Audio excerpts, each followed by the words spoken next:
yourselves standing before a very large, huge, even we could say, adult red dragon who appears to be quite thick and stocky. And they have bent down and are peering at you with this great big yellow-orange eye. And they had said hello to you all. And they seem to be kind of watching you for a moment. What do you do? Good question. Hey! Hello! Yep. Yeah, let him handle it. How are you? Are they speaking common? Sorry. They said it in a couple different languages, a couple of which I'm pretty sure none of you speak Draconic, right? No. Yeah. Okay, and none of you speak Dwarvish. I'm pretty sure we've established. And then, how many of you speak Undercommon? Nope. None of you. Party. Holy shit. I got deep speech, not undercommon. Look, I speak Celestial. Great. And then this dragon clearly goes through a couple different languages before it finally settled on common. Because we're all too fucking dumb. Their big yellow eye just rolls like, ugh, fucking I'm peasants. sorry. We need to take a minute to appreciate a multilinguistic dragon. Like, he had that many languages on tap to go through the Rolodex. Probably took him a minute. What a guy. I mean, considering these are all the common tongues down here besides common. Yeah, which he is doesn't something have to care about them. Which is something you all have, started to realize, especially now that you're here in Gracklstugh, is that common, as you know it, is rarely spoken. Those dwarves down in the dock, initiated you with Dwarvish and then went to Undercommon, which is probably almost like the equivalent of, I don't know, Spanglish or something like that, a mix of common and their, more of their colloquial, God, I can't talk. You know what I mean. Thank you. I don't have the languages like this dragon. And so, most of the people you have talked to, besides, the mean, nasty Darrow that have pointed you towards the Goldlorn's lair, or the Bullet lair, have been speaking these other languages. And so this dragon had settled on hello in common, finally, and kind of seeing you guys elicit a response, he was like, oh, finally. And so, with it still peering at you, it kind of turns its huge face the other way to kind of get its other eye on you, and it squints a little bit, and it says, "Are you new to town?" Why, yes, sir, we are. Lovely. And what is your business here?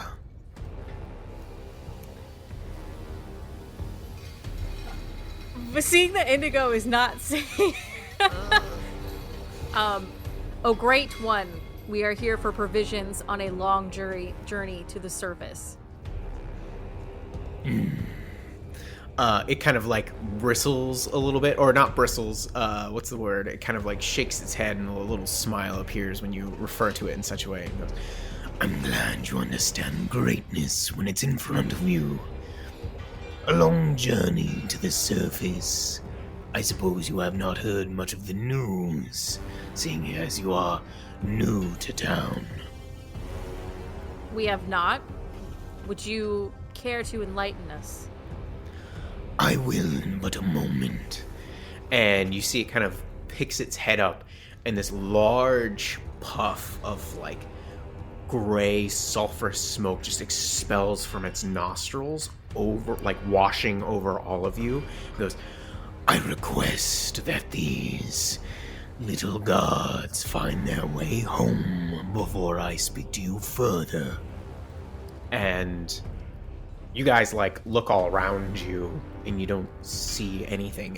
Anybody that was nearby you can see has run off in this instance, but you see all of a sudden all around you 6 gray dwarf guards pop out of invisibility. They had lances and shields pointed at you.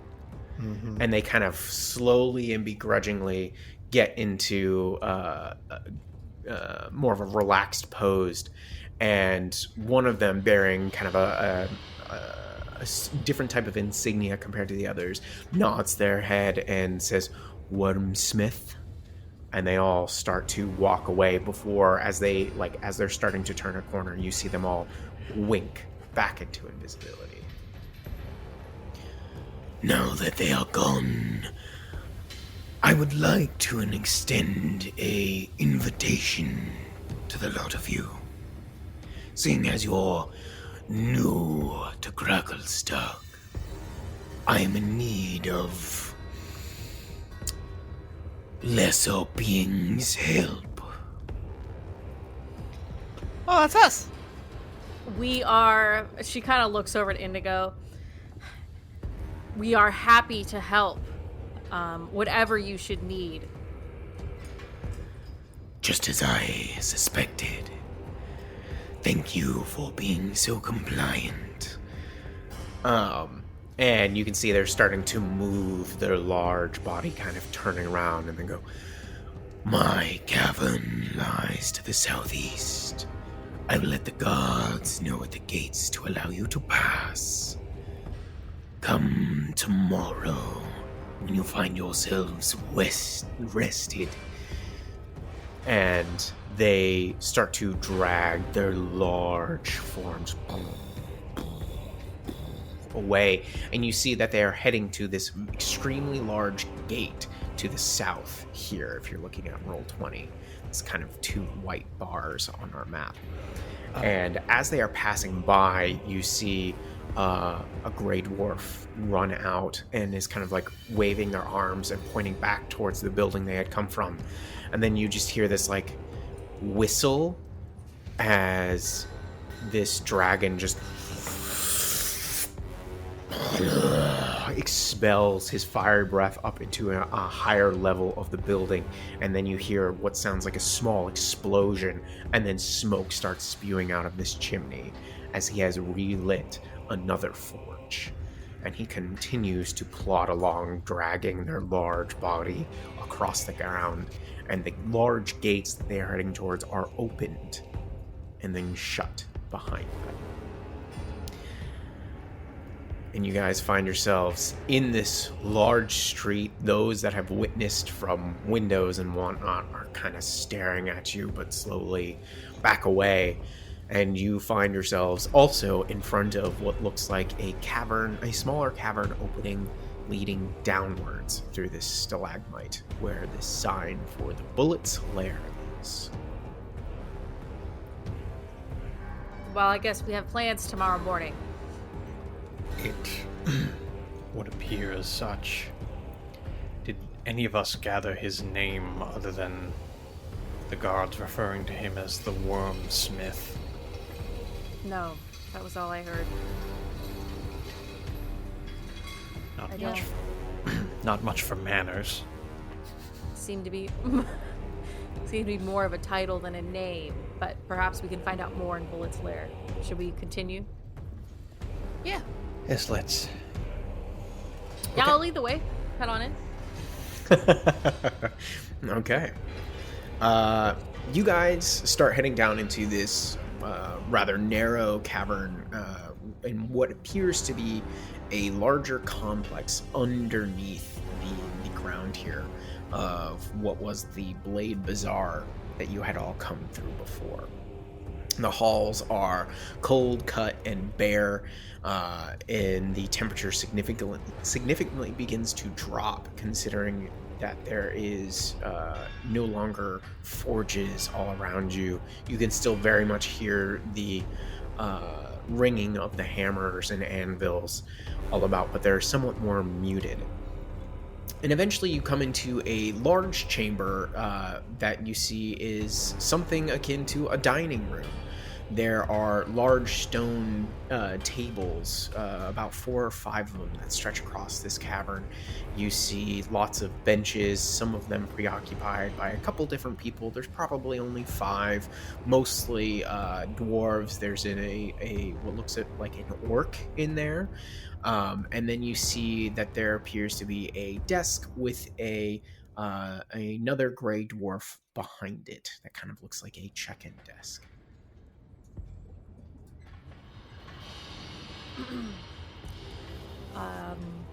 Yeah, I think Lara will confidently stride up to that desk, check-in desk looking place. Okay. The gray dwarf has this shorter white beard, bald head, kind of these dull eyes, and they just stare at you. Do you speak common? Yes, I do. What do you want? A room, I'm supposing? Yes, is this your business to allow folks to rent rooms? Well, it is an inn, so yes. Great. We will take... she looks back at the group thinking about this. How much are the rooms? Let's see here. 1 silver piece per person. Then we will take 4. The 4 of us require a room. 1 room for the 4 of you. Very well. And do you hand over the silver? I don't think I have any. So she turns around and looks at everyone like, hand over the money. Indigo happily turns over 4 silver coins. Okay. He pockets them and then takes out from behind the desk a large iron key and proceeds to come around their desk, and they lead you down one of the branching hallways from this kind of central hub area, and leads you to a room a few yards away, and opens it up, and inside it is Spartan in here. You know, there's 4 cots, there's one desk, there is a chair with a broken leg, and there is a unlit lantern. And they say, Enjoy your stay. I will require more payment if you decide to be staying longer than a night. Understood. Thank you. And the name's Maurice. Thank you. and they turn around and walk away. Wait. So, clarification. Sorry, unless I missed. Did we paid for 4 rooms and he led us to 1 room with 4 cots? No, he said one yeah. per person, 1 silver sorry. per person. Yeah. And then he So- led you to a bigger room, because that, like, you could see as you walked by a couple of other ones that were open, or like denizens were coming in and out. There were smaller rooms. Gotcha. Yeah. So you have yourselves a room, and these quite luxurious lodgings, clearly. What do you guys want to do? You really don't have an idea of what the time is, when tomorrow you'd supposedly go to meet this red dragon, and you are in this brand new civilization that you never found yourselves in before. So once we were in the room, I don't think it's been close to the hour yet, but I will drop the disguised self anyway and return back to my mind flayer form, just so I'm not concentrating on that. Alright, well, it seems we have an errand tomorrow with a magical beast of a spicy preposition. Or disposition, that's a word. Spicy A preposition. spicy preposition. I'm keeping it. I love it. I'm smarter than you. Fuck off.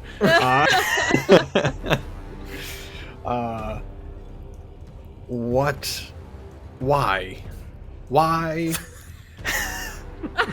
Why do we keep finding ourselves in these situations? That is a great question. Also, why is a red dragon walking around Gracklstugh? Seems to be the only way that the furnaces are kept. Which is interesting you mention. One of the groups I read about in the journal I found in Delve's chest spoke of the Keepers of the Flame. They had some weird or unknown forms of worship. There was a lot of question as to how the forges kept themselves lit. It feels like, however, it would be common knowledge to the general populace, especially if the dragon is walking around in the open. Well, I mean, the dragon did say that things have changed recently, so maybe they used to be kept all, spliced up, and now they're roaming free. Yes, is perhaps fair. your book is out of date. It very well could be. There were a lot of bodies there from different times. It's very possible a lot of this information is past its prime. So if we were to, I assume that we have a good amount of time before we meet with Wormsmith. Where do we want to spend our time now? Well, I'm thinking maybe we should spend just some time around the lair, get to maybe make some contacts, get to know the lay of the land, figure out what time of day it is and when tomorrow begins. Great idea. We should proceed with caution. This was the place that Bupido seemed to hint that he was going to meet us next.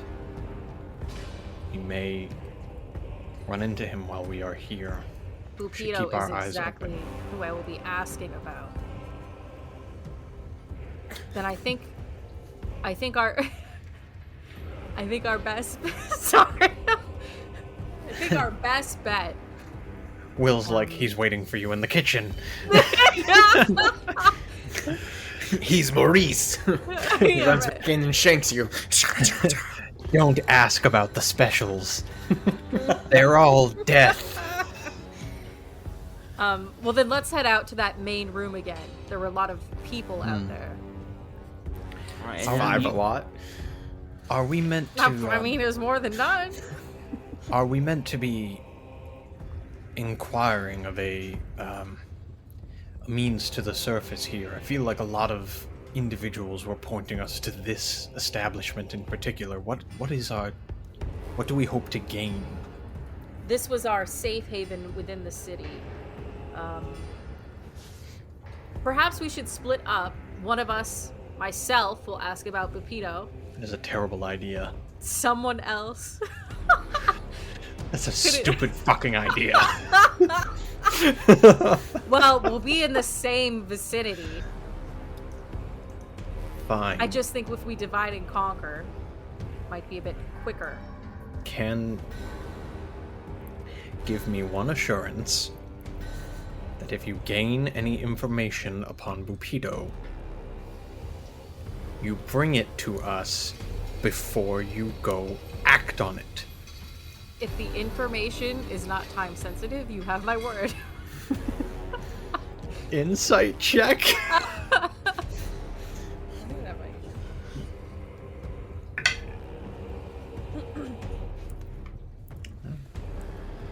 Opposed deception from Sam. No, I think that's truthful. If like she discovers that he just lives in the city and and that he's gonna be around a while, it doesn't really matter. But if she discovers that he's like leaving soon, Sure. He's like about to kill some babies next door. I must go. Or like just yell something. All right. No, you know what? That's a good point. We should have a code word. A code word. Yes, if you need to run out the door. I've heard some groups come up with these things. I think it's not as academic as I'd like it to be, but if you need to run, Sounds if time is of childish. the essence, it is. It's entirely. It's Sounds great to me. kind of I love it. insulting. Perfect. What should That- the word be? What's a word that Tentacles. Fine, tentacles. And I glare a little bit at Stool. If you gain any time-sensitive information and you need to run, and you want us to follow you without a whole speech, just yell tentacles. Yeah. Fine. And Nice. High fives, Indigo. Yes. you give me headaches. All right. you should so then you should appreciate them more. They're quite the feature on you. I don't particularly mind them. Most people want me dead because of them. now, Stool. Just remember that you cannot go around saying that here. Yes, I'm Oh going to, yeah, sure. I'm going to re-engage my disguise as soon as we enter the public space. Do not mention what I am. And if you do, well, No, we just leave him.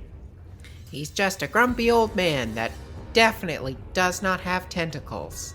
Nope. 0 tentacles here. You and know you what? should not use the safe word unless it's an emergency. That's right. Yes, you're right. Doesn't have erythropods upon their face. For sure. All right. All right, scientific motherfucker. Yeah, Erythropods.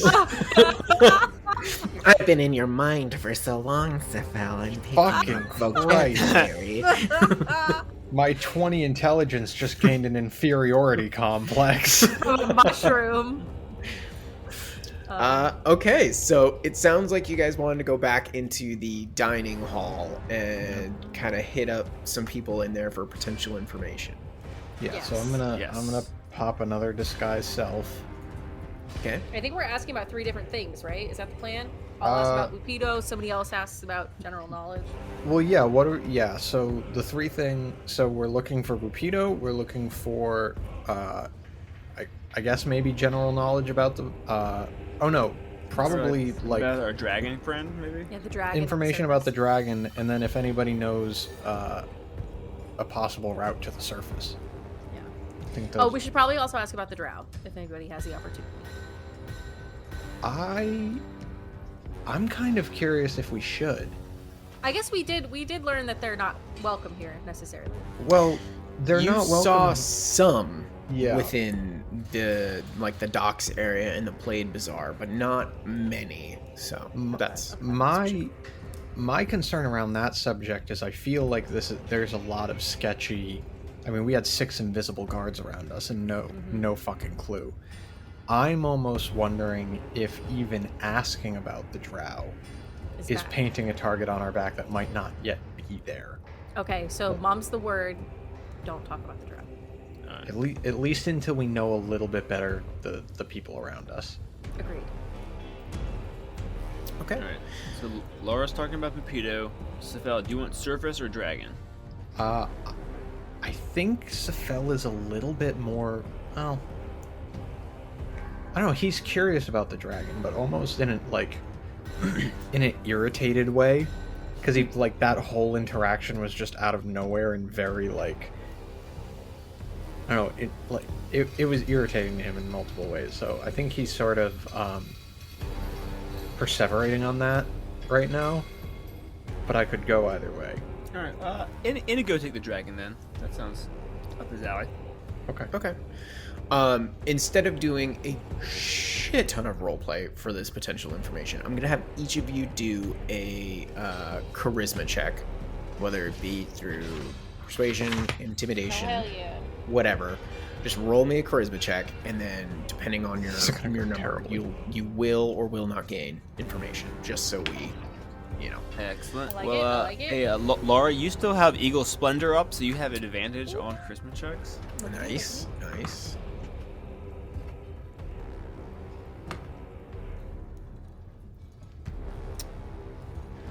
What was that, Andrew?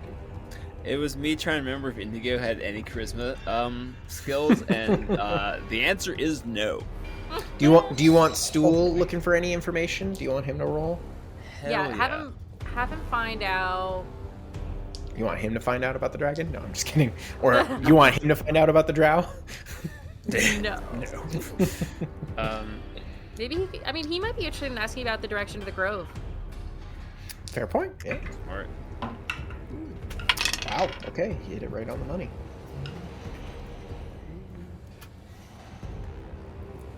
Well, it's Yeah. going really well.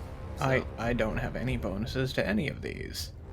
So I probably shouldn't have been looking for information about Bupido because it's not nearly as relevant, but it's relevant to Lara. So I mean, it is a potential danger, honestly. Like, the more information we have on him before he gains it on us is true. a benefit. I got a 22. Holy shit. 22. Yeah. Okay. He's All right over there. Tell me about him. Because this is such a specific person in such a huge city, none of the few people that are still in this kind of dining hall, as I said, there was like 5. One of them was a human, one was an orc, another one the other were some deep gnome, and you actually saw that there was one drow in there as well, but they were kind of off to themselves, and I'm assuming you guys don't go to them. You actually don't find any information about Bupido. None of the figures in here are able to tell you anything about this. They, however, do tell you that if you are looking for any more information about this person, you might have better luck going to the Shattered Spire, which is the kind of the what would I call it? The Dark Lake District's main tavern, essentially, where everybody who's in the Dark Lakes goes to have a drink and a meal. And that's where you're more likely to come across some Darrow who might be willing to talk to a surfacer about one of their own kind. But you do also learn that the Darrow are extremely prone to anger and hate basically everyone, especially those of the surface. So they're like, good fucking luck. That is what you learn. That you're best to investigate the Shattered Spire, and good luck getting a Darrow to talk to you successfully. Okay. Andrew, what you get? Indigo sidles up to the bar with a 2. And what was the question you were asking? Hey, what's the deal with this wormsmith guy? Seems pretty cool. Oh, So you went back up, because there's not really a bar. You went back up to Maurice, the gray dwarf behind the desk. Absolutely. And he's like, "Oh, I don't know anything about him. I wouldn't know. I'm down here all the time. No, sorry." And that's all you get. See you around, Maurice. All right, Sephel, what you got? So, I rolled a 6. Okay. I have no bonuses. I used one of my knowledge from a past lives to roll a d6, and I rolled a 5. So it's a total of 11. Okay. Nice. And what was your question again? Knowledge about potential routes back to the surface. Okay. You actually find yourself talking to that human, and they are able to tell you that, unfortunately, all trade routes that the Grey Dwarves have been using to bring goods, all the weapons and armor that they make here within Gracklstugh, which they're kind of like, do you know the dwarven meaning of it? It means the city of blades. That is their main export within the Underdark and the surface, is they make weapons, and they're damn good at it. But all the trade routes leaving the city and to the surface have been overcome with various amounts of flora and fauna. A lot of the more primitive denizens of the Underdark have been filling up with them, attacking travelers, overtaking caravans, even though they've been heavily guarded. And they tell you, lots of rumors are starting to circulate. But again, if you want to try and find more, there's a lot of people right now at the Shattered Spire who might contain a little bit more information. But they, you find out from this human as well that they have been down here for a couple of weeks, and they're desperate to leave, but travel out under escort is extremely restricted because of all the reports coming back from caravans not making it or being decimated. In my weathered old man form, I'll ask him, do you know if could someone accompany a trade caravan if they were to offer it protection? Jeez. Listen, man, you could try, but have you seen the guards here? They're kind of beefy, and I mean, don't take this the wrong way, but you'll look like you're on the other side of the hill, my friend. I am in my prime, and I'm insulted you would insinuate otherwise. Oh, God. I'm so sorry. I've taken 3 of you on a... what day of the week is it? Yep, good luck. And he gives you a pat on the arm and just gets up and leaves. He's like, oh, God. All right, Grandpa. Cool. I'll shamble on back. Okay. Yeah, when we get back into a group, I think. Well, that Lara's sucked. Yeah, Lara's standing with her arms crossed. We need to go to the Shattered Spire. There's no information here. I gained similar knowledge, which is none. I learned quite a bit. I learned that Maurice rarely leaves this place and doesn't know anything about a dragon. Indigo, you were there for 20 minutes. Yep. What were you doing the other 19 and a half? Very thorough. I just imagine like a weird staring contest between the two of them, Yeah, just like right. no words. Indigo's just staring at him, like sketching in his notebook. What are you doing? Don't worry about it. Nothing. What do you mean? Stool, what did you find out? I didn't talk to anybody. Great. He Let's rolled go. a nat 1. I thought it was going to be the opposite. Oh, No, Stool. Someone literally sat on him for 20 minutes. He was like, yeah, that human had a bony ass. Well, I expected nothing, so you've at least accomplished that. Oh, good. I've lived up to your expectations. That makes me happy. At Yes, this you have. point, Stool, you can only impress us. Aw, thanks, Sephel. That's really sweet. Okay. So you guys are going to make your way across the Dark Lake District, as you've heard it referred to, and head to the Shattered Spire. Okay. As you guys exit the Goldborn's lair, or the Bullet's lair, you head back out into the Blade Bazaar, once again filled with all sorts of different, tents and small structures. You see all the different types of individuals here bartering and trading, lots of yelling going back and forth. You see some guards, you don't see some of them you're like, do we actually know how many are here, considering there was 6 invisible ones following us? So I am actually going to cast Detect Magic while we are making our way over to the Shattered Spire, and that lasts 10 minutes. Okay. I can tell you right now, it's going to take you way longer than 10 minutes to get to the Shattered Spire. That's fine. At least Yeah. for the first 10 minutes, like immediately. Especially because we were just asking questions, and this was the general area where we first saw guards around us. Just until we get a little ways away, I think he'll pop it up. You don't really detect any magic, and then as you guys are starting to exit the Blade Bazaar, you detect 4 bits of magic, and you sense evocation magic, and they are a little ways behind you. But when you look back, you don't see anything that would blatantly say or appear to be, something dangerous per se. That's interesting. But you find 4 points easily kind of spread out at equal intervals. Like, you sense that.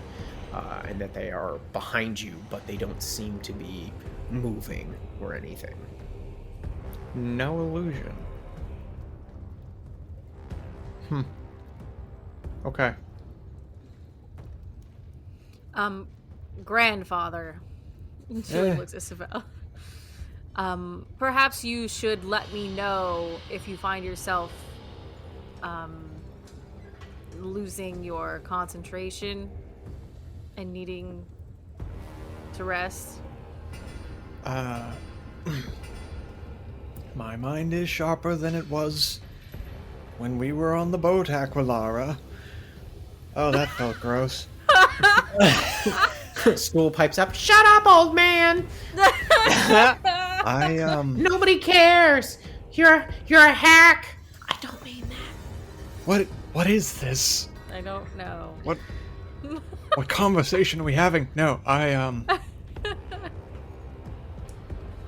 believe I can maintain focus for the next hour or two. I may have to stop for a short while, if we go longer than that, but for now I am fine. Just try and give me a warning, and I might be able to help you out. Very well. Alright. Let's continue. Okay. As you leave the Blade Bazaar, you see yourselves kind of glancing off to what would be the north. You see the Dark Lakes again. You see lots of different industrial buildings and whatnot. And eventually, you find yourselves kind of along the shores, seeing you see a broken stalagmite that juts out from the Dark Lake, and it's about 40 feet from the shore, and it kind of like forming the foundation of this, what appears to be a tavern, is built upon large fungus stalks in a very similar manner, and they kind of like blend together into what would look like, we would call it like a log cabin, essentially. And that there is a bridge leaving the shore to this area, kind of woven from this coarse-looking material. And you see all sorts of different, some drow, some gray dwarf, Sneffleblen, or however you pronounce the actual term for the deep gnomes, going back and forth, kind of passing you. A couple of humans, but they're a little rarer. But do you guys make your way across? Yeah, I'll lead the way. Remember the word. Indigo does a big slow wink and follows Lara. Okay. DM, how long roughly did it take us to get here? Just for my tracking purposes. You feel... I mean, can you tell when your magic starts to wane? I would imagine you would, right? I mean, it's I tied picture to you. concentration as sort of like almost an exhaustive sort of thing. Like you're holding a spell for so long, you can feel when you're starting to give out. So I imagine I would. Okay.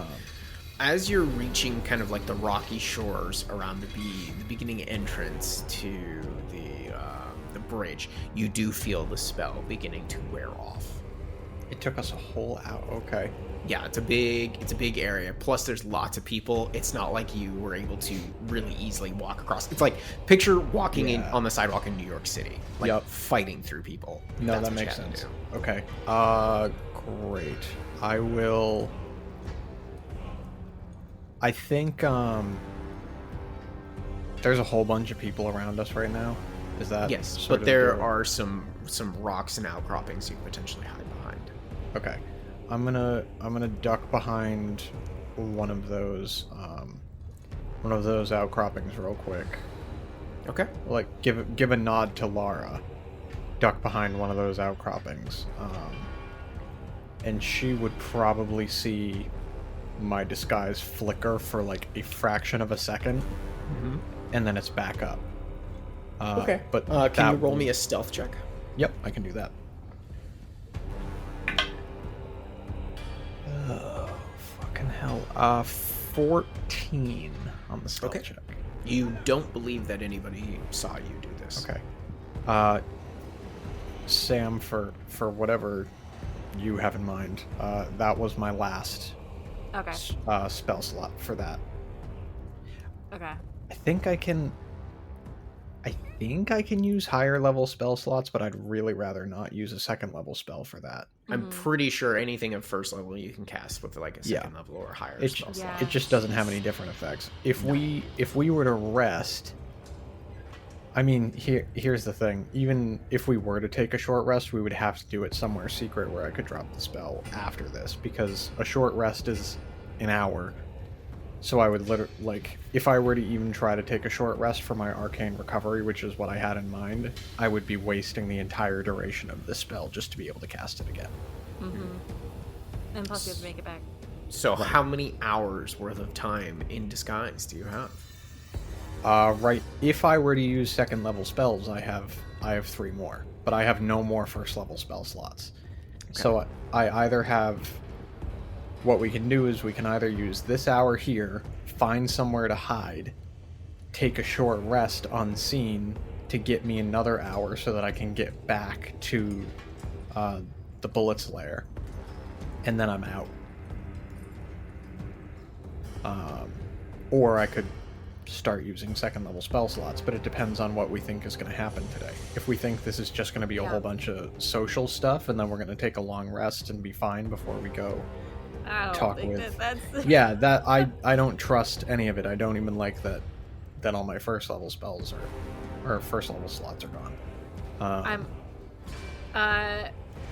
I think when Sephel joined us again, I think Lara would just say, you know, what if we were to get you a hood and perhaps a covering across your, you know. I mean, that would be another option. That's kind of insulted. I didn't think of it. Are there stores nearby? Like, could I ostensibly, like, hop over and try and purchase something? You'd have to go back to the Blade Bazaar, which was almost an hour's walk. An hour back. So we could do it for tomorrow. Maybe conserve some spells, but today we might be... Well, I have... Guys. Lara, you take Sephel back. Stool and I will take care of this. Lara, if we listen to him, we will never see either of them again. Like you'd be upset with that. I'm just kidding. I know you love me too much. What is this animosity from you today? You're an asshole. This is very out of character. I think the underdark is starting to affect you, but you're from here. What if I were to... Not from Gracklstugh here, but you are from here. I don't know what that means. Underdark, underground, not surface. Yeah, okay. You know, you people. Wow! Still comes over, starts punching you in whatever area they can reach. Just like, oh, ah! I'm old, I get a pass.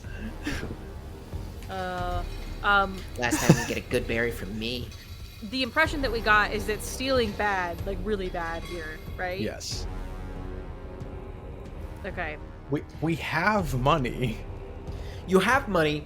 You don't know the extent of the laws here, but only that stealing's apparently very bad. So that might be a good thing to try and learn about as well. We also don't know if like stealing is bad because of like actual legal like police level laws, and how much stealing is bad just because all of these people are thugs and you steal, you die. Like it might just be the mafia kind of deal where it's like disrespect to the clan, we will hunt you down and kill you. Could be. I mean, we have to continue forward. Yes. We will just have to do what we can, and then tomorrow we will find Yes, another. at this point, we are wasting time. Yeah, you've wasted 15 minutes. Oh, shut the fuck up. Get out of here. Get out. All right, so then we'll just keep an eye on it, I guess. Yeah. All right, so you head into the Shattered Spire, and as you enter, the noise very much shifts from the overbearing sounds of metalwork to the happy cheers and song and dance of various folks in here. As you kind of walk through, picture very saloon, Wild West-esque aesthetic. Tables, chairs. This place is actually filled surprisingly with lots of different trophies and adornments. You see, a couple people are dancing to some of the music on the floor. There's one individual, a woman, that is actually standing upon a large table, and people are like pounding their drinks upon the table as she is dancing a jig upon it. You see a very long bar with many bar stools. Most of them are filled with different people taking various, beers and drinks, and it's quite a lively scene. What would you guys like to do? All right, I think shall we we- try the information grab again? I think so. Same questions, same people. Indigo, thoughts? I got it this time. Indigo boldly strides up to the bar, Okay. spins a gold coin on it. How's it going? A gray dwarf turns towards you, and they're like, "Hello, what can I get you?" I need some of your strongest stuff, Buster. I'm can't believe you loving stole this. this. I'm fucking loving Why this. bother? Can't believe you stole this roleplay from us in the Bullet's lair. There wasn't nearly enough going on. They look at you and they go, "Do you want a pint or do you want a gallon?" Ugh, I think to slake my thirst, I'll need the gallon. For our strongest stuff, that'll be 2 silver pieces. I like slowly one finger push the gold piece across the bar. Keep the And he change. picks it up and he goes, "I'm not serving you till there's a second one put upon this bar." Oh shit. All right. I take another coin out and put it down and push it Wait, across. didn't he say it was 2 silver? Yeah, and I thought Andrew said he only No, he gave pushed him a one gold. across. Oh, he Gave put him a a gold gold. across. Oh, okay. I That's thought he 5 said one times the silver cost. What piece. the fuck do you mean another one? The He's like, inflation's crazy. This guy just got cutthroat real quick. Yeah. That's It's like, gonna be a oh, if you're markup, son. overpaying, do it right, motherfucker. Yeah. He takes the gold, pockets it, puts a gallon upon here, and he goes, "I'll keep my eye out for you." I give him a strong wink. The face for that wink. Man, I wish the listeners could see that. What That was just great. happened? He gives you a nod and turns back to other customers as you now have this gallon of what smells horridly, like 100+ proof. Like this will clean you. Indigo is gonna stand at the bar, like leaning with one elbow in, like he can't like properly lift the gallon jug, so he's like sipping it from the top, like a saucer of milk. And anyone walks up is like, "Sip."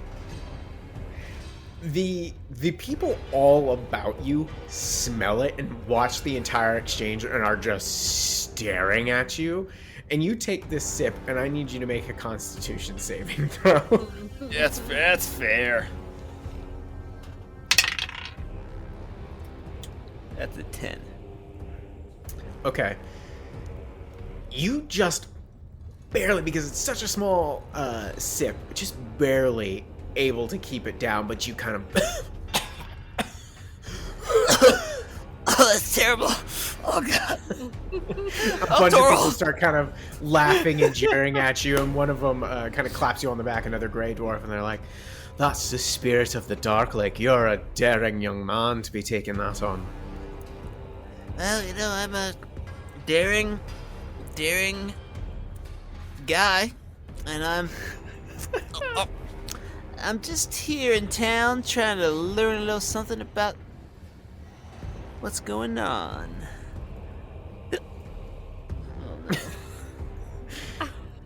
They just kind of stare at you, and they're like, "That's such a roundabout question.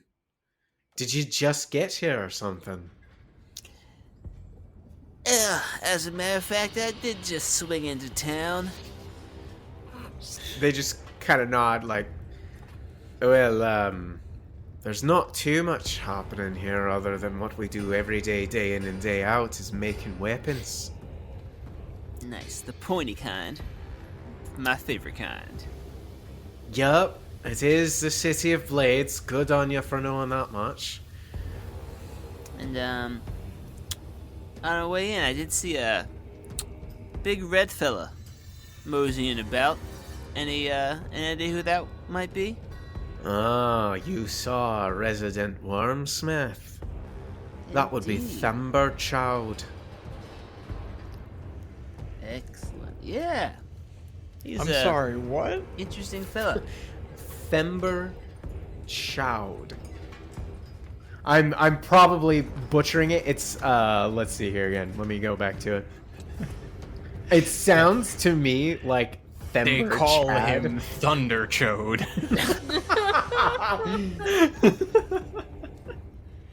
We'll go with Thumberchad. I like that one. Thumberchad. Shad. Interesting. And this wormsmith seems like a pretty important guy, huh? Yes, he's what keeps our forges going day and night. He only has to make his rounds every once in a great while, but without them and the keepers of the flame, we wouldn't be able to keep up with the demand. Makes sense. Makes sense to me. Any local sites I should check out while I'm here in town? Well, good luck leaving anywhere but the Dark Lake district. I'm surprised you even saw the Great Wormsmith himself. But I suppose you could just find something for yourself in the Blade Bazaar. What would you be doing here in Gracklstugh anyways? Oh, I'm a scholar. I'm doing some research myself. Ah, research. And what research would that be? I don't think we've had a scholarly type come here in quite some time. This is doing a circuit of the Underdark totally on purpose to see about the local flora and fauna in these very interesting ecosystems here. Well, you've seen one part of Gracklstugh. You've pretty much seen it all, so I don't really know what else you'd be gleaning from your time here. The really interesting stuff's out there, but we don't really go out much. Not Yeah. lately, that is. Fair enough, fair enough. Might be a short stop for me then. But hey, this tumbleweed's got lots of miles left to tumble. Well, Right then. You might want to find yourself something a little bit lighter to wash that down with. And they just kind of nod at you and slide off their stool and head off in a different direction. The more you drink of the Dark Lake spirit or the spirit of the Dark Lake, you're gonna have to make more saves or you're gonna get drunk. That's fair. Indigo looks over at Lara and just gives her a thumbs up. mission accomplished. She shakes her head and then turns to look at the room. I would like to approach the biggest, meanest, burliest person in the bar. Okay. Yeah, you know what? Yeah. You are wandering through the Shattered Spire here. You're kind of watching everything happen. The people performing, the human woman dancing upon the table. They kind of like make eyes at you for a moment as they're spinning around on top of the table. And you find yourself actually like you hit something and it feels really tough, but you're also like, why is it soft? And you kind of like touch your hand back and turn around, and you are like touching the furry abdominal of a bugbear. Excuse me. I didn't mean to bump into you there, friend. Oh, it's alright. I don't mind a pretty lady. That's kind of you to say. I'm Lara. And your name? Thog. Thog. Thog looks like, before he opened his mouth as you were glancing up at them, they are this dark brown furred bugbear with these horrible scars all over. You see that they have a very large morning star hanging from their hip, and they have a oversized drink in their hand. Lara is not she's gonna look at Thog, and then she's going to attempt a flirtatious smile, which usually probably comes out like a grimace, kind of like teeth baring, but she's trying. Okay. He returns it very heartily with this huge, like, broken and nasty looking yellow teeth. He's just like I don't suppose you'd want to have a drink. Absolutely, I would. and he just like sits there, and he's still at your like same height. Oh my god, okay. He's huge. She's gonna sit down with him. And then she kind of like am I sitting next to him or across from him? Wherever you want to. There's plenty of stools and chairs and tables. He is sitting basically on a stool, but his legs, he's like the biggest, what is it, like man spreading legs, just it reaches the other table, so he's kind of like pinned you in there. Okay. You and she kind of like she would have like gotten closer, but he's taking up so much room that it's like pointless. You from here, Thog? Oh, I'm not from the Stug. I'm from outside the city. What brings you here? Drink. Do you come here often? Sometimes, if I remember my way back. Sometimes ways are hard. Yes, they can be difficult. You don't know many people here then, I take it? No, well, kind of. I think I know Mr. Salt Baron behind the bar. Otherwise, no. Interesting.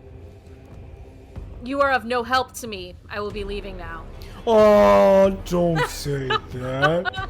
What's your name? It's Lara. Lara. That's a pretty name. It is. And Thog is a great name as well. It suits you. Oh, thanks. Could I help you, please? Somehow. I'm sorry I couldn't be much help before. She'll sit down. He gets excited, clapping his big hands together. Yes, and she puts her hand on his to like get him to stop clapping. He flexes. He's like, Do you like big arms? I've crushed many. Thug crushed many with his arms. and he just keeps flexing. It's very nice. That looks nice. Thank you. Everybody, she said she likes my arms. I would like it if you listened now. Okay. I'm searching for someone, and it would be helpful. Perhaps a dangerous person. Yes, perhaps someone that you could hurt because they are a very evil person and perhaps wish harm upon me and my friends. Tell me more. They are a small darrow with a long beard and a bald head, an old man. He looks around him, and you see there's at least 5 darrow that look very similar to that. He's just like, Well, Problem. no, dog. His name, you have to make sure that you have the right person. Oh. His name is Bupido. Boopidoo. Got Sure. it. I look for the Boopidoo. I would be very grateful if you found this person for me. And she kind of rubs his arm awkwardly. There's gonna be a town crier in 2 days talking about the mad bugbear that went on a darrow genocide. Oh no. He kept yelling Boopido. make a persuasion check at advantage.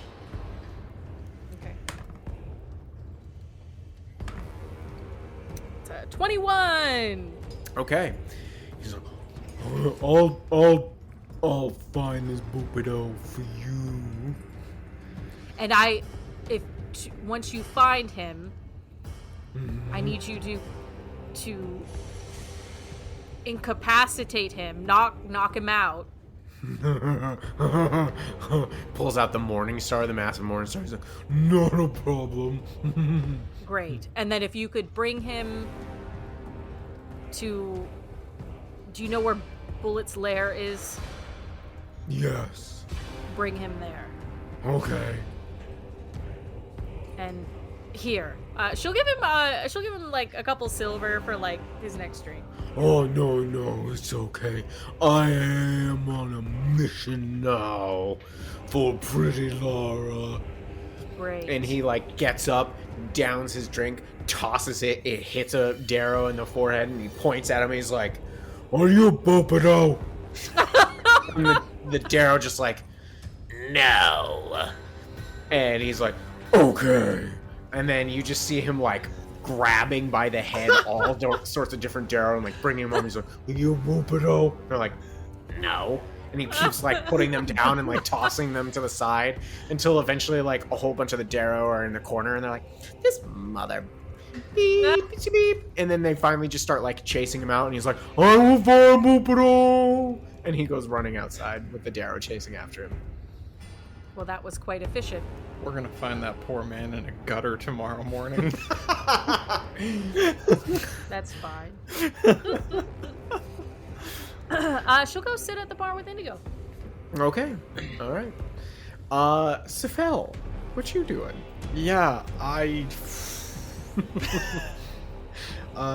think for a few minutes he was watching the interaction with Indigo, as most people would watch a multi-car pileup.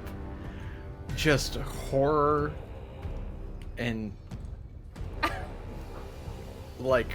morbid interest. And then I'm going to ask a couple people, actually specifically somebody that looks like they might either be of the mercenary or trade profession. Okay. Make a perception or investigation check. Or insight. I'll give you those 3 that you can choose from. Okay. I will choose investigation, and that is a 17. 17. Okay. You see, besides the bugbear, Thog, who had just run out, that there is there's an orc there that seems kind of fitted up for war or a fight, essentially. They have a couple of short swords and a variety of daggers and a big battle hammer. You see that the woman who is actually now ended their dance and is kind of like bowing to all the people atop the table. You see that she is she's got like this long, dark, like black hair that is comprised of all sorts of different braids that have like bits of jewelry and bones within them, kind of like holding them together. They almost form kind of like in like a dreadlock style, but it's all braided hair. They have a dagger strapped to a thigh, and you see that clearly from like the fitted leather and bits of chainmail you can see on different parts of their attire that they appear to be of mercenary type. And then you see a deep gnome that seems to be leaving the shattered spire. That looks kind of grim, and that they've probably seen some action. Okay. No tradespeople though. All sort of mercenary type. There's a few tradespeople, but there's not as many. Like, you would assume that most of the tradespeople in here are gray dwarves. Gotcha. A lot of them are covered in kind of soot and ash from working in the forges. You do, with that check, you see what looks like a lizard folk that seems to be, that has like a very large pack with them as well. Okay. And that person might have goods, they might be a tradesperson, you're not exactly sure. Okay. I am going to approach... I'll approach the woman who is dancing on the table. Okay. For now. Excuse me. First of all, absolutely beautiful performance. It's very rare I get to see a dance with such life to it. So, very, very well done. Well, thank you very much, darling. I appreciate that. Please, if you could... I stumbled my way down here. I'm very, very lost. My family is going to begin to worry. Please, I am trying to find my way back to the surface. And people are telling me that the routes are closed, but that cannot be so. Is there any way that a mercenary such as yourself or others could accompany a caravan up, or some way that a lost wanderer could find their way topside again? Oh, well, my dear friend, I'm sorry to say that we're both kind of in the same conundrum here. Name's Mary, by the way, and she holds out her hand. Oh, Sephel. Oh, wonderful to meet you, Sephel. They call me Mary Malrit. Sometimes those in the mercenary trade call me Malicious Mary. Don't worry about it, though. It's just a nickname. I'm very efficient at my job. I came down in a caravan a few weeks ago, and I'll tell you right now, it was not an easy trip. And, I've never seen the City of Blades, so I decided to spend a little bit of time here. But caravans have stopped coming, and a few expeditions, from what I've heard through the grapevine around here, is that it's they've been having a hard time getting anybody to go back out, including the city guard. They don't really want to be going out there, especially I don't know exactly what they're called, but I think it's some kind of clan that ride these large spiders. They're usually the ones, from what I ascertained, that head out into the tunnels, heading back to the surface, carrying their goods. They aren't going out there. Their spiders are giving them a hell of a time for fighting for control. So, I mean, I'd love to find a way myself. If you'll find a way, I'll keep my ear open if you let me know if you hear anything. Of course, I believe you are speaking of Clan Zundum. Is that correct? Oh, it could be. Grey Dwarfs around here aren't too particular about talking to us about their politics. I hear things going back and forth and trying to collect what I can. But yes, I will keep my ear open. And I appreciate you doing the same. Yeah, absolutely, Sephel. That's not a problem. Hey, I mean, I don't know if it really means nothing or not, but some of the people that came in a little bit later, and from what you hear coming in from the docks, is that I don't know. There's supposedly talk of these horrible-looking demon things apparently starting to pop up here and there. I don't know. Again, I don't think it's nothing too much to worry about because that seems a bit ridiculous. But that's a word. Where have you heard these things? Who has been saying them, and how recent? Oh, well, I couldn't tell you who exactly. I've spent most of my nights out here dancing, just trying to have a better time. But just hearing a couple, conversations here and there. Some people just passing through, mostly of some of the gnomes and the elves coming through, passing kind of their hearings along, their musings. Interesting. Well, I'm sure there's nothing to be worried about. Tales travel, as you know. Yeah, I mean, I can handle myself. I'm sure you and your family can. How'd you wind up down here, by the way? My family is above. I'm trying to get back to them. You see, I have moments, as those in old age do, where I don't exactly know what happened. I did a little bit of stumbling. I got a little ambitious, and I fell. And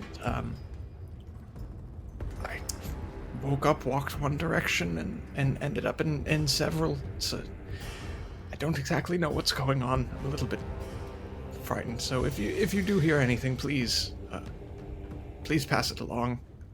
Make a deception check. Yeah, sure. They're gonna make an opposed insight check here. Okay. Do I want to use? No, I'm pretty happy with that. Okay, what you got? So it's a natural 20 Oh shit. for 20. Okay. Well, my gosh, must have been quite the walk and fall. I'm so sorry to hear, but I mean, looking at you, you'd think you'd never seen a scrape in your life. But don't worry. Who's your friends you came in with? I saw them kind of wandering about. Lara is well, both of them actually. We met on a boat when I was traveling. They had a vessel, and picked me up, and we've sort of been protecting each other down here. Oh, well, that's good. You found some friends to help take care of yourself, Sephel. I mean, gosh, I mean, I'm not necessarily in a hurry to get out of here. I mean, if things got too bad, I suppose I could try and mosey on up to the surface. But I mean, if you're needing an extra hand in your travels, I'll come along if you're in need of protection. We will be here a short while, but if we find ourselves in need, I will certainly come to you. I very much appreciate it. Yeah, no problem. And as you guys have been like talking, I picture her like meandering over to the bar, and a couple of people like move away from a chair that has a couple belongings on it, and Mary picks up like a mug and she's sipping from it, and you see that they have what looks like a heavy leather coat of the Inverness style, so like long, kind of like a half demi cape wrapped around the top, and then there's kind of a large floppy hat, kind of what we would call like a witch's hat. It kind of like seems to droop down. It's got a little bit of a point on there, but leaning against the bar behind these things, like this heavy coat and stuff like that, you see that there is a bag, and out of one of the there's two bags. One that seems to have kind of like regular traveling gear and whatnot, and one of them appears to be a kind of like bag wrapped over what appears to be a large weapon of some sort with a haft that comes up just underneath the bar top as well. So she seems to be pretty heavily armed. And she goes, so, well, yeah, Sephel, no, not a problem. Yeah, I don't know how long I'll be staying. It depends on, how my fortunes fare here. I guess, she kind of looks at you. I like to collect, odd and rare things every now and again, bits and baubles. So, I've tried my hand just about everywhere up top. I figure I'd come down here to the mysterious underdark, But, it was a pleasure to meet you, and I hope you and your companions have at least a decent time here. You look out for yourselves, though. These dwarves around here are a bit cutthroat. Yes, well, you as well. Take care. Thank you very much, Mary. Yeah, no worries. Oh, hey, by the way, are you, did you find yourself a place to stay? The Bullet's Lairs, what I hear is like the only place we can stay around here. And yes, we do have a room there, at least for tonight. Oh, well, wonderful. And she, goes and pats your arm, and is like, hey, you're a little bit sturdier than I thought you were, Sephel. Good on you. One must be adaptable to all situations. Well, I'll probably be seeing you around either here if you come on back or at the lair. That's where I'm staying myself. So I won't keep you too busy, though. I'm sure you want to go see your other friends or make other inquiries. Very well. Thank you again. It was very nice to speak with you. Pleasure. I'll meet up with the others at the bar. Okay. I also feel this lake water is wild. Let's make another con saving throw for you. Oh, dear God. That's a 5. I will Okay. not be carrying you back to the Bullet's Lair. Why did you allow him to continue to drink? Indigo's deep in the cups now. I don't need to be carried. I'm fine. We cannot leave this boy unsupervised. Stool is next to Indigo, kind of below, and is just kind of wobbling back and forth. And like, I've never experienced being in someone's head like this before. It's really weird. How are you doing on time, Sephel? After all of this conversation, I imagine I am at least half, if not more, through my ability to maintain, and a little bit nervous. There was physical contact in my conversation. I would have preferred to avoid that. Did you consent? Do I need to hunt her down? It was not. It's always sexual. Are you all right? It's always sexual with you young folks. My goodness. I'm simply inquiring into your state. Everything is fine. However, this is purely an illusion. Thankfully, she only touched me on my arm, which would have been mostly my cloak. But if someone were to touch skin, it does not exactly hold up to physical inspection. It's time to get this baby home. He doesn't know what he's doing. I hate to agree with the drunkard, but we should move. Hey, Sephel. Sephel. Yes, Indigo. Do you want to see a magic trick? I am a practitioner of magic. You would only insult me. Indigo claps his hand and uses thaumaturgy to make it sound like Sephel farts. A couple of people, like record scritches, everybody turns because it's way louder, and it's just staring at Sephel. And then finally Mary leans back from the bar so you can see her, and she's like, "Nice one!" And everybody just starts laughing and patting you on the back. We're supposed to be keeping a low profile, Indigo. Please. I'm sensitive stomach in old age. Please, I'll excuse myself. Let's fucking go. Everybody out now. Yeah, as you're leaving, more and more people are kind of laughing and pointing at Sephel. People are punching him on the arm and all sorts of stuff. And it's Sephel, you can feel the spells coming close to a close. Oh yeah. So it's probably nerve-wracking as hell trying to Oh get yeah. out of there. I mean, the touching alone, he is super nervous about. Yeah. Like, I honestly imagine every time he, like, if he sees somebody about to, if he can't, like, get out of the way, he's strategically turning so that they're touching clothing. Mm-hmm. But even then, yeah, the whole situation's making him nervous. Okay. Well, you guys start heading out of the Shattered Spire. Where do you want to head to? I mean, I think at this point we have to head back based on Indigo and Stool's state. And my magics are beginning to, I didn't wish to use so much of them. I agree with your, earlier suggestion. We should find alternative means of disguise by tomorrow. It's been quite taxing on my abilities, but yeah, because he doesn't really have another choice.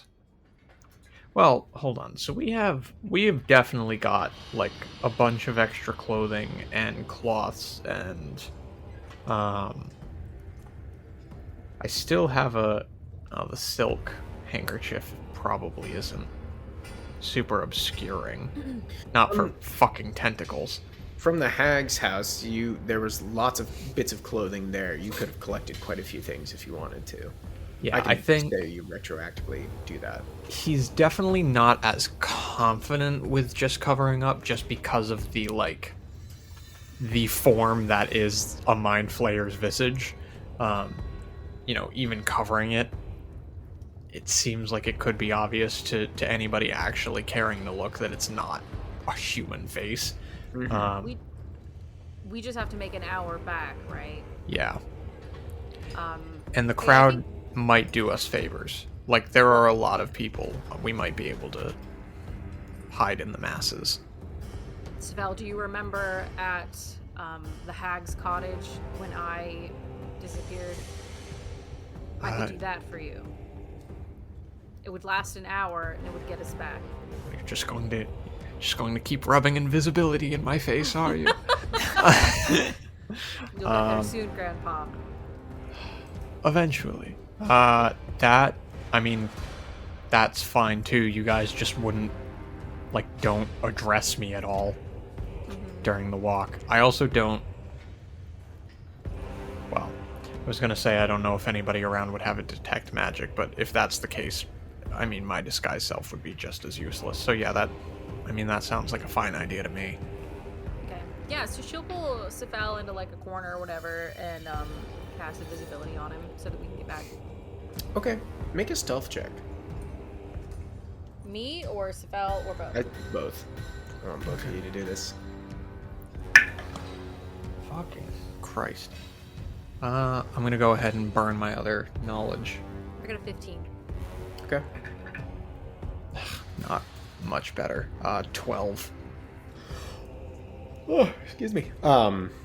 You kind of tuck yourself away before Lara casts this spell over you, and you can't help but feel, Sephel, like someone might have been watching you. That's fair.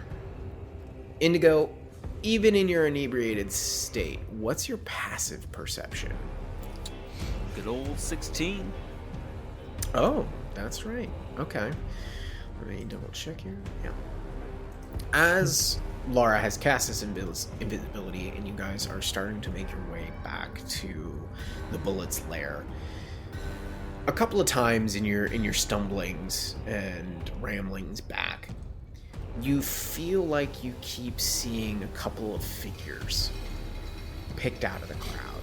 Just every once in a while you'll see one kind of like this dark shadow just standing and staring amongst the moving mass about you. And you'll see another and another and another. And then finally, as you are all making your way back into the lair, you look back just because you feel like this kind of chill up your spine. And you see what look like 6 drow figures. You can't make out their distinguishing features of any kind, but you see them standing back across the street as you start descending into the cavern of the lair, and they're just watching you. And that's where we'll leave it this week.